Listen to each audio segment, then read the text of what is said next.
Mahirap talaga kapag tuhod na ang sumasakit sa iyo.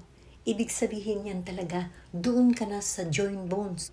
Doon ka na sa buto may diferensya. So, yan ang nagiging problema ng mga arthritis at mga gout. So, ang gout kasi talagang namamagana yan at saka talagang hindi mo na mapipigilan ang pagsakit niyan gabi-gabi, araw-araw. So, kaya ang nangyayari, gumiginhawa ka lang sa mga patapal-tapal.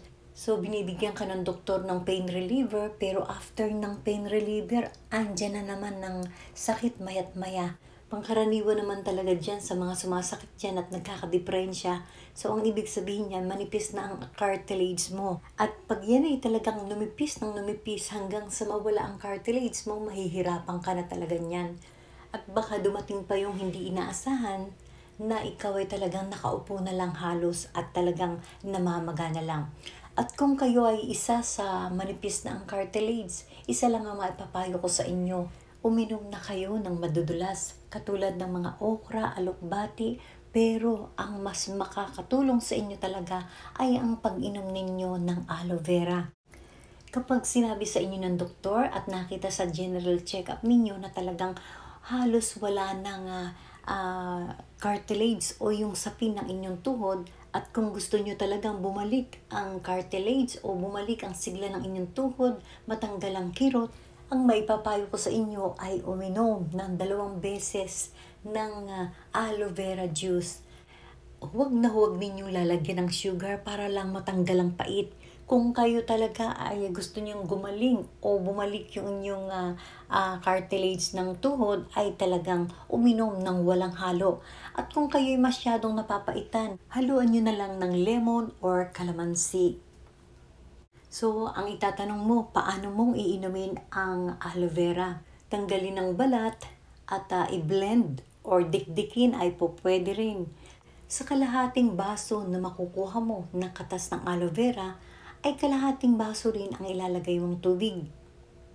Siguro magtataka ka kung ano yung aking sinasaling dyan. Iyan ay tsaa. So, pag nilagyan ko ng tsaa, hindi na ako naglalagay ng kalamansi or lemon. Pwedeng-pwede ko na siyang inumin kasi nga talagang nakakasawa ito at lalong-lalo na ayoko talaga ng lasa. One of these days, aayawan ko na naman yung lasa kung kaya ibang tsaa naman ang aking ihahalo. Guys, kapag ito ay naraw-araw ninyo, mayroon kayong miracle na tinatawag. Kung kayo'y umiiyak sa gabi at hindi natatanggal ang kirot, dito sa aloe vera matatanggal ang kirot mo. At kung ang tuhod mo at ang binti, ang paa ay namamaga, dito sa aloe vera matatanggal ang pamamaga at babalik uli ang sigla ng iyong buto. At kung ngayon ay talagang umiinom ka pa ng pain reliever at ikaw ay nagpapahid pa ng kung ano-ano sa tuhod para lang matanggal yung sakit, at kung ikaw ay naglalagay pa ng mga salompas, kung umaga at hapon kayo iinom ng aloe vera, 101%, isang linggo lang tanggal ang pamamaga, tanggal ang kirot. At kung sakasakali naman talagang nawawala na ang kirot sa inyong tuhod, ay huwag na huwag nyo rin titigilan ito dahil nga talagang ito ay kailangan ng ating mga buto. Manunumbalik ang sigla ng inyong tuhod. Hindi lang tuhod, guys. Dahil sa ito ay 200 times ng pagka-antibiotic, gagaling lahat ang mga nasa loob ng katawan mo. So alam nyo naman na talagang ang aloe vera ay in and out sa ating katawan ay napakaganda.